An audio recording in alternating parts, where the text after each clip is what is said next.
एक ही उल्लू काफी है बर्बाद गुलिस्तां करने को, हर साख पे उल्लू बैठा है अंजाम गुलिस्तां क्या होगा। इसका मैं जीता जाता उदाहरण आपको सबसे पहले दिखाता हूं। आपके सामने ये जो मेरी सिर के पीछे चल रहा है ना, ये है झारखंड सरकार के द्वारा जारी की गई अधिसूचना, जिसमें इन्होंने बहुत सारे एग्जाम्स को रद्द कर दिया है। ये लिखा हुआ है, ध्यान से पढ़ो, कि राज्य सरकार द्वारा निम्न परीक्षाओं को रद्द करने का निर्णय लिया गया है। अब कौन कौन सी परीक्षाएं हैं उनको आप ध्यान से देखो। रिक्रूटमेंट ऑफ सिविल जज जूनियर डिवीजन जो 2023 की वैकेंसी है, recruitment of assistant conservator of forest, इन सब पे मैं टच नहीं करूंगा, सिर्फ लॉ वाले पर फोकस करते हैं। Assistant prosecution officer, recruitment of assistant public prosecutor, regular vacancy और बैकलॉग वैकेंसी 2025 की वैकेंसीज हैं, इनको भी रद्द कर दिया गया है। मतलब और भी बहुत सारी सिविल सर्विसेज की भी वैकेंसीज को रद्द कर दिया गया है। अब मैंने क्यों कहा कि एक ही उल्लू काफी है बर्बाद गुलिस्तां करने को, हर साख पे उल्लू बैठा है अंजाम गुलिस्तां क्या होगा, इसका मैं आपको और दिखाता हूं। देखो, ये जो TDPL है, जो TSR data processing private limited है, इसको झारखंड पब्लिक सर्विस कमीशन के सारे एग्जाम को एंड टू एंड कंडक्ट कराने का जिम्मा दिया गया। कब तक? एटलीस्ट 2025 तक। अब इस भैया 2025 तक इनको तो ये जिम्मा दिया गया, लेकिन ये 2024 में इनको ब्लैकलिस्ट कर दिया गया था 3 साल के लिए। अब आप ये सोचो कि इनको किसने जिम्मा दिया होगा, वो जिम्मेदार होना चाहिए था।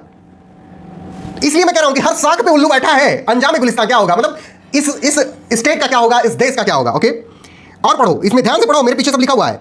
The IT firm was awarded the contract without even participating in the tendering process।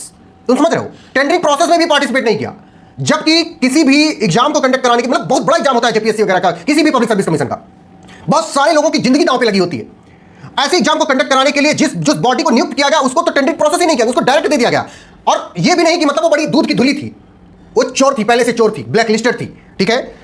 And instead it was directly nominated, मैं नहीं बोल रहा हूं, द प्रिंट बोल रहा है, ये बात आपके सामने है, screenshot. It was directly nominated for the contract to conduct the examination conduct करने के लिए। अब देखो, ये भाई साहब जो अपने TDPL हैं, इनको 2010 में इनको रजिस्टर कराया गया था। ओके, और इनको जो कॉन्ट्रैक्ट देना स्टार्ट हुआ, मतलब ये एग्जाम कंडक्ट करने का 2014 से, यानी विद इन 4 साल के अंदर इनको एग्जाम करने, इतने बड़े बड़े एग्जाम कंडक्ट करने के, जो ऑफिसर बनेंगे, जो जज बनेंगे लोग, उनको उनका रिक्रूटमेंट करने के लिए इनको दे दिया गया विदाउट एनी एक्सपीरियंस।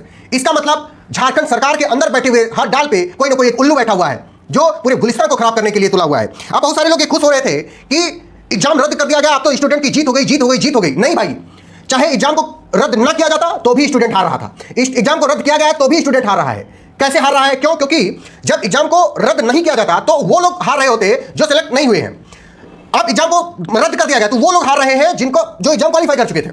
अब बात आती है, फिर जीता कौन? जीते वो उल्लू लोग जो पैसा ऐड करके और ऐसे लोगों को टेंडर दे दिए थे। अब फिर क्या हुआ? फिर रद्द कर दिए, अब अपना वो खुद सेफ बचे हुए हैं। और ये जितने लोग बच्चे लोग हैं ना, ये परेशान हो रहे हैं। किसी की नौकरी चली गई, कोई किसी के पास जज बनने का ऑप्शन सिर्फ झारखंड जुडिशियल सर्विस एग्जाम बचा हुआ था, वो चला गया। क्यों? क्योंकि 3 साल का रूल आ गया है, और 3 साल का रूल बहुत सारे लोगों का जज बनने का सपना खत्म कर दिया है। उनके पास सिर्फ एक मौका था कि झारखंड में जज बन जाते, और झारखंड में जज क्यों नहीं बने हैं? क्योंकि गुलिस्तां जो साख पर बैठे हुए उल्लू हैं, उनको बनने नहीं देना चाहते हैं। They are the corrupt individual, they are the corrupt officers. उनकी अकाउंटेबिलिटी होनी चाहिए थी, ना कि एग्जाम को तुम भाई सही से कंडक्ट करवाओ, अगर तो रद्द कराने की जरूरत ही क्या पड़ेगी? तुम सही से कंडक्ट ही नहीं करा रहे हो, इसलिए रद्द करने की जरूरत पड़ रही है। You are accountable, the government officials are accountable, not the student, not that body which are conducting the examination। okay, जिन्होंने इनको कॉन्ट्रैक्ट दिया without participating in the tendering process, that official is accountable.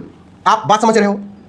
चाहे exam रद्द किया जाए चाहे ना किया जाए, आप हार रहे हो, आप एज ए स्टूडेंट हार रहे हो। इस बात को कभी भूलना मत, ठीक है? इसी नोट के साथ thank you so much, bye bye.